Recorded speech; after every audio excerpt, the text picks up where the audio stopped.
सांगली लोकसभा मतदारसंघ निवडणुकीसाठी EVM machine मतदान केंद्राकडे रवाना। 7 मे 2024 रोजी मतदान निवडणुकीसाठी यंत्रणा सज्ज।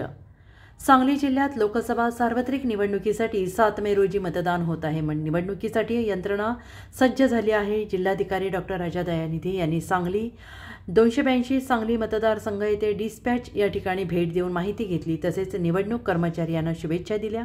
यावेळी सहाय्यक जिल्हाधिकारी अमित रंजन, उपजिल्हाधिकारी आशिष बारकुल हे उपस्थित होते।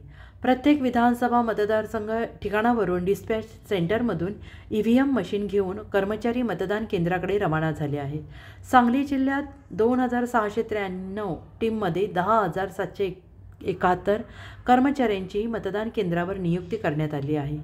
सांगली आणि हातकणंगले लोकसभा मतदारसंघासाठी 7 मे 2024 रोजी सकाळी 7 वाजल्यापासून सायंकाळी 6 वाजेपर्यंत मतदान होणार आहे।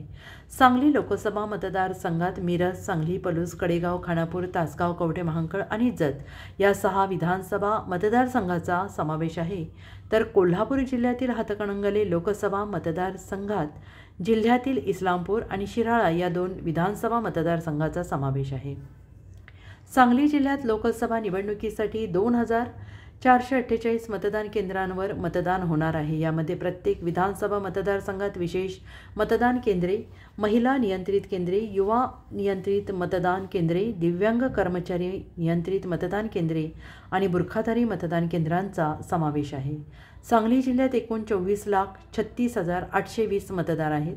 त्यात सांगली लोकसभा मतदारसंघात 18,68,174 मतदार असून यामध्ये पुरुष मतदार 9,93,024 तर स्त्री मतदार 9,15,026 तर तृतीयपंथी 124 मतदार आहेत। हातकणंगले लोकसभा मतदारसंघात सांगली जिल्ह्यातील शिराळा आणि इस्लामपूर या मतदारसंघाचा समावेश आहे। या 2 विधानसभा मतदारसंघात 5,68,646 मतदार असून यामध्ये 2,90,373 पुरुष, 2,78,265 स्त्री आणि तृतीयपंथी 8 अशा मतदारांचा समावेश आहे। 44 सांगली पार्लमेंटरी कॉन्स्टिट्युएन्सीच्या मतदान 7 मे रोजी होणार आहे। तर त्या मतदान फ्री, फेअर आणि ट्रान्सपेरंट आणि त्याचबरोबर पीसफुल इलेक्शन कंडक्ट करण्यासाठी सर्व उपाययोजना आहे निवडणूक निर्णय अधिकारी यांच्या कार्यालयातून करण्यात आलेली आहे।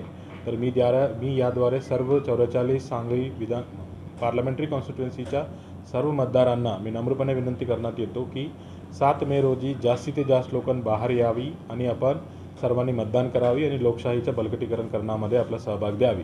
तर सदर इलेक्शन निष्पक्ष या निर्भय वातावरणामध्ये करण्यासाठी निवडणूक निर्णय अधिकारी कार्यालयाकडनं आणि जिल्हा निवडणूक अधिकारी कार्यालय याच्याकडनं सर्व प्रकारच्या उपाययोजना करण्यात आलेली आहे। तर सर्वांनी निर्भयपणे बाहेर यावं आणि आपला free and fair election conduct करण्यामध्ये आपण सहभाग द्यावे। धन्यवाद।